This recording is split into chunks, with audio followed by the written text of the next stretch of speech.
Malaysia is engaging in two controversial projects in the Johor Strait, Forest City and Princess Cove, that will span a total of 31.7 hectares.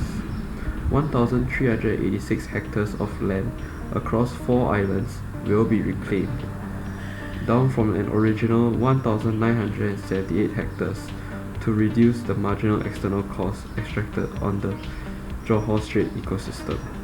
However, this is not enough. This is not the first instance of reclamation works in the Straits of Johor. This has been a thorny issue between Singapore and Malaysia, and disagreements about reclamation works in Pulau Tekong have been brought up to the ICJ.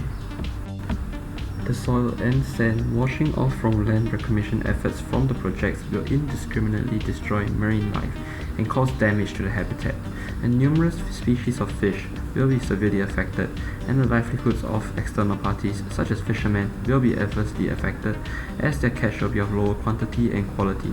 This will further impact other people who depend on fish for a living, such as fish sellers. And the dozen fish farms in the waters of Tanjung Kupang in Johor have experienced massive fish deaths in 2015. As advocates of nature, we need to protect the habitats of wildlife and reduce negative externalities caused by these projects. Barring generous donations, environmental activists often have limited funds for sustained campaigns, so we need to choose our battles properly. Furthermore, more information from the detailed environmental assessment report, such as the possible consequences of the continued reclamation in the area, needs to be known. The opportunity cost of campaigning to stop reclamation in the Johor Strait would be the inability to lobby for similar causes elsewhere in Malaysia due to insufficient funds, time, and manpower. Sponsors related to the reclamation works may withdraw their financial support for our group, and certain members of the society, such as prospective buyers of Forest City, may become hostile or unsupportive for our cause. However, by putting a stop to the construction and reclamation of land, biodiversity and the lives of marine animals would be preserved. And should conservation efforts prove successful, this can then be used as a model for sustainable growth and cooperation between environmental groups on both sides of the causeway. Social marginal benefit would increase, since pollution is something that affects many living areas and is something cumulative. Air and water quality would be of higher level, and resulting in better quality living conditions in the area. These benefits far outweigh the cost of stopping the land reclamation, as seen from the area Y being bigger than X. Different people might have different perspectives on the issue.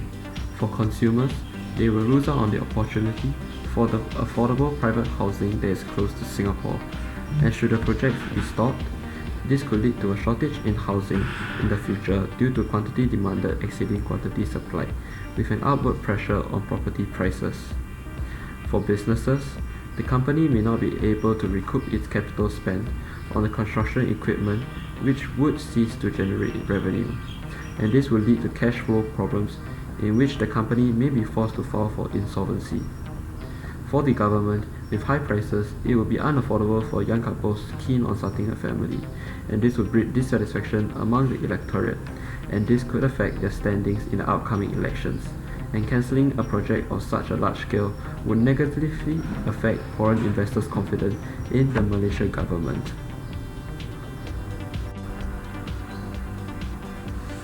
By putting a stop to this project, the intended consequence is that environmental degradation will be reduced, since water pollution will be minimized due to the lack of land reclamation projects in the area.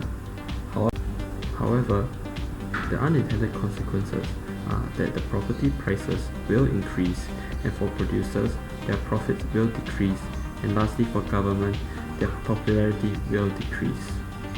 With that said, the economic loss could be recouped by revenue from ecotourism over time.